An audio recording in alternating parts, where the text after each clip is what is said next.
About 6 months ago, there was a news report of a teenager who crawled inside the landing gear of a jet and ended up in Hawaii. Now, I don't remember all the circumstances. I don't think he was looking for a vacation. I'm not sure what happened. But there is something we call intentional behavior and accidental behavior. Now, youth are often good at accidental behavior, or at least it's not intentional in this sense.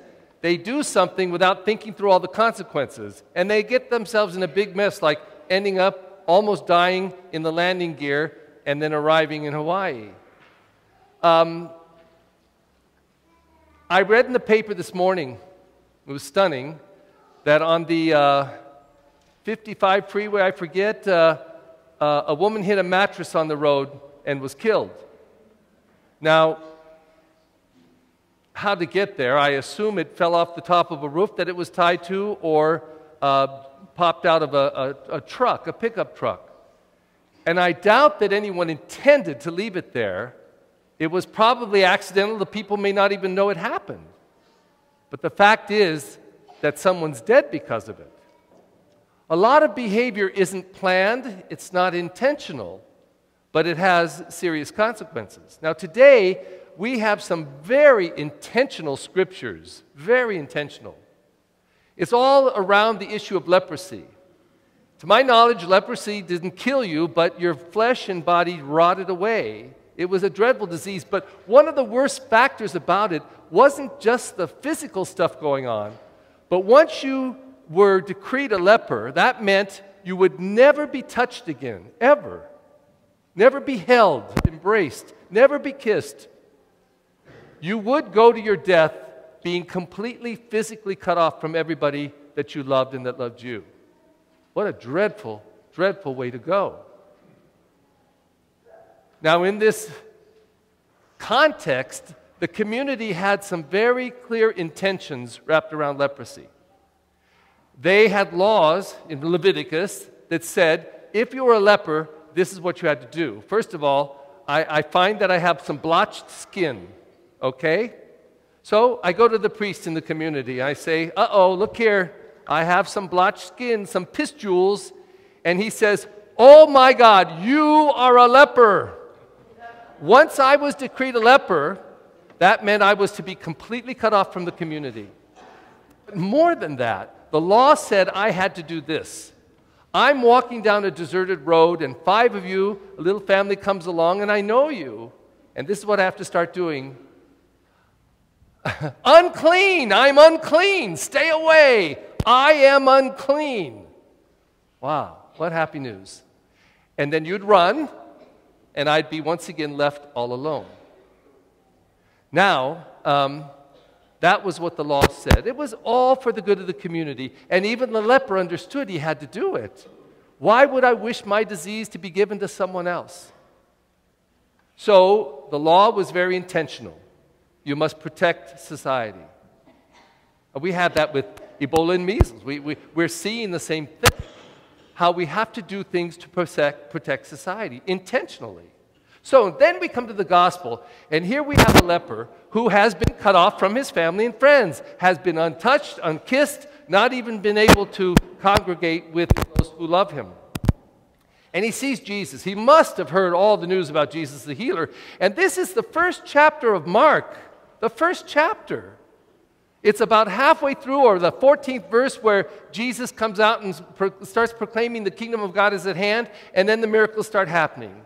He expels a demon, and then he brings Simon Peter's mother-in-law back from a fever, and then he expels another demon, and then he starts healing, curing people, so much so that by the end of the first day, somewhere toward the second third of the first chapter of Mark, he retires away from everyone so he can just get some rest and he could pray.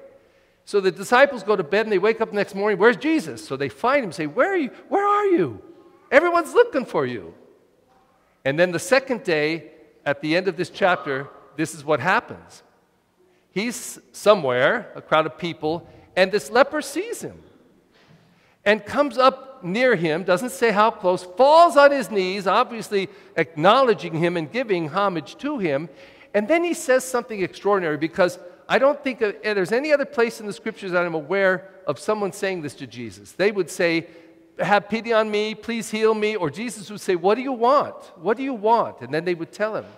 But in this passage, the leper kneels down before Jesus and publicly proclaims, if you will to do it, you can make me clean. That's quite a proclamation. He's saying, you can do it, Lord. I know you can do it. So if you are willing, you will heal me. And Jesus' response is just as amazing. He's just been acknowledged as a true healer. He could have said, how right you are. Well, I'll consider it. Come back at 5. He could have said a whole bunch of things, but it said he had showed pity. He looked at the man with pity. He understood the pain of his condition. He's cut off. And then he says, I do will it. Be made clean. 3 times in this short passage that he's made clean. He's proclaimed clean. Goes to the priest so the priest can proclaim him clean. He is completely healed and cleaned. And when? Immediately. All of this intentional behavior, these intentional statements to bring about something, in this case healing for the leper.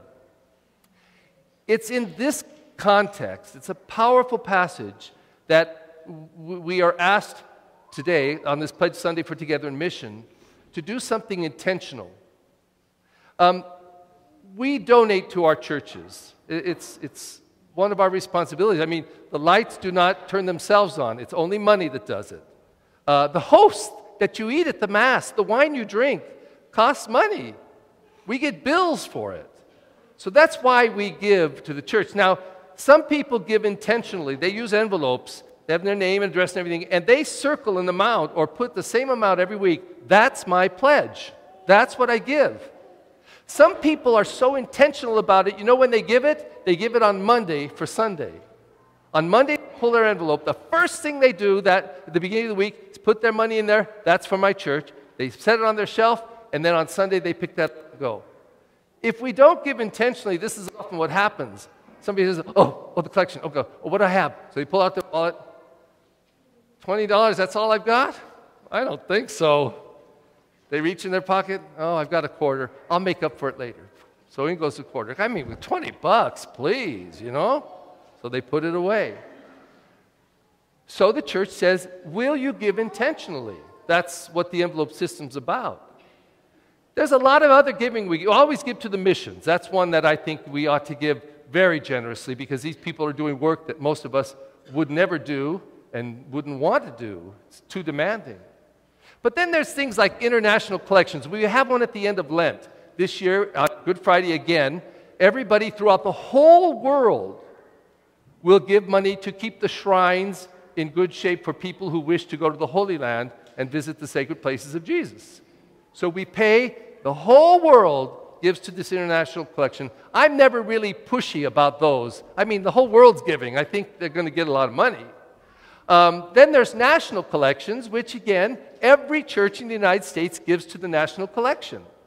So although I will publicize it, I don't push, because I figure it's a pretty big net out there, going to bring in some money. The archdiocesan collections I always support, because that's right here at home, just like our own parish, but our own diocese, helping one another. One of my favorite, and the one that I support the most, is the Cardinal McIntyre Fund. Because this one goes to people in destitute situations, people who can't pay for a funeral, literally to keep the lights on or to pay their water bill, literally to get medication or pay for a portion of a doctor bill. This is help for the neediest, and it's an important collection. But the other one that I support so fully is the one Together in Mission that we announced last week and are doing today, our pledging. This one, it tells you on the envelope, but I think it helps 80 of our 289 parishes, 62 of our 207 schools. Among those is St. Bernard. we get money every year from Together in Mission. This is an incredible, incredible annual appeal. It's been going on for 21 years we've been supporting it. It's collected over $300 million. And all of that money going in to help parishes and schools stay open. One reason this is such an important one to me, I was pastor before here at St. Joseph in Hawthorne for 12 years, but I was pastor before that also in South Central Los Angeles in a very poor parish, Mother of Sorrows, on 87th and Main, down Main and Manchester in that area. Very poor. And every year, both our school and our parish got help from Together in Mission. Our school doors would have closed clearly. We could not afford the school. And even the parish, I mean, it was poor. And we couldn't make it. We couldn't keep the doors open. So every year, not only would I participate, because every parish, from the richest to the poorest, gives the exact same amount, 10%, a 10% of the previous year's income. That's what they raise extra with this. And every year, it sustained my parish and my school. It was essential for me. And because of that, people used to call me and say, Father Perry, since you're getting money from Together in Mission, would you come and preach at our parish and try and get it out of our people? I say, okay, and I went all over the place, Flint Ridge and Beverly Hills and San Pedro, all around to ask people to give generously to this. Now, I actually know a few priests who have done this. 2 or 3 parishes and dioceses that I'm aware of this. They don't like to get up and talk about this. They don't like to upset their people, they say. So they go to 3 of the wealthiest parishioners in the parish, and they say, we have a $92,000 Together Mission goal. Could I ask you for a third of it? Can I ask you for a third? Can I ask you for a third? Sure, Father, I'll give it. They give a third of it. And they pay it off. They don't have to announce it. They say it's done, and they move on. And I say, rubbish. Rubbish. This is something everybody should do. We don't have to give thousands of dollars, but anything. This is helping fellow Catholics, brothers and sisters throughout our archdiocese who want to have a lively faith, who want to have a place to go where their faith can be touched and deepened. You know, our archdiocese is the only archdiocese in the United States well, no, I'm not saying it's the only one, but it is one of the only ones who's not closed a single parish. We've closed some schools, but not parishes. If you go back east, of course, some of those cities, they have 4 churches on the 4 corners, and 3 of them have closed. In my state of Kansas, where my family is from, there's many towns that the churches sit there completely closed and idle. They don't have enough priests, and they don't have enough money to run them. But in this archdiocese, it's been a top priority to keep the churches open, to keep the schools open. And I'll tell you one reason I know why it's so important. St. Bernard's is a pretty safe community, a place where we can have the church open all day long into the early evening. Not all communities can do that because of the neighborhoods. But I come over here any time of the day to get a book, get something out of the sacristy, and it is almost 1 out of 40 times that I'll find the church empty. I always find someone here. Very often, someone with their hand covering their face and they're crying. Very often, right up there by the Eucharist. Very often, I find people in here who obviously are here because they're seeking some peace and some hope and some comfort in time of distress. This is where people come. This is where people find Christ. Not that they can't find him outside, but there's something very sacred, holy, and wholesome about this place. And so Together in Mission, it really is that simple. It's a very intentional thing on our part to say, every year, during this time right before Lent, we're going to make some pledges.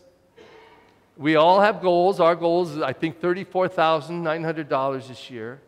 Say, we'll meet that goal. We'll make our pledge, and we're going to help those who cannot help themselves enough to have the essentials so that they can practice and live fully their faith in their own parish and in their own schools. So, here's the work. In the pews at the end are these. Can you pick them up and pass them down? 1 per family. Now, many of you already got your envelope in the mail, and you're taking care of business. I'm not talking to you, okay? Except to encourage you. This is if you haven't made a pledge, I ask you to please take one. Can we pick them up and wave to me so I know that no pew is without getting them? Is there anyone who doesn't have one that needs one? Don't let me down now. Pass them down. If you open it up, in the portion in white is where you can fill it out. You need one? Okay, there we go. Right here. Okay, I'm going to run you through this quickly and painlessly, hopefully. First line, first name, last name, and spouse's name. Okay. First name, last name, and spouse's name. That's essential. The second line isn't essential, but it's helpful to put your email and telephone number if you wish. Now, the third line, again, is essential, especially if you're going to have letters sent to you for 5 months, each month to remind you to fulfill your pledge. So your address, make sure you have Avenue, Drive, or Street, or Place, the correct one, so it gets to you. Now, the fourth line is the most important, one of the most important on here. It says, where do you want your money to go? Please, St. Bernard Los Angeles. There are 3 St. Bernards. We do not want Bellflower getting this money. No to Bellflower. St. Bernard, Los Angeles, please. And then there's information if you want to use a card, credit card. You know how to do that. You don't have to put any money in today or anything. Just make a pledge. You don't have to put anything in it. But if you wish to use your card, you can put that information, print your name as it appears on the card, and sign it. Now, on the right side, it says, My Gift for 2015, that little box. And basically, the number on the left is the full pledge, and the number on the right is 1/5 of it. So if you pledge $35 for the whole campaign, that would be $7 a month. And they'll send you an envelope or send you a letter with an envelope, and you can send your $7 in. Goes all the way down on this, $250, which would be $50 per month. There's also a space that says Other, or it's blank, and you can put any amount there and then 1/5 of it, and that's what they'll ask you each month to remind you to give. Why they do the pledge? Because we could have come only with $20 in our pocket today. It's nice. It would be appreciated. But if we said, I really could afford $100, that is $20 a month, I'm willing to do that. Then obviously the pledges will raise that money and help us. Now, if we go over our $34,900, the money comes back to our parish and can help us here. I do really appreciate your participation in this, because it's difficult when we don't all do something. It puts more burden on fewer people.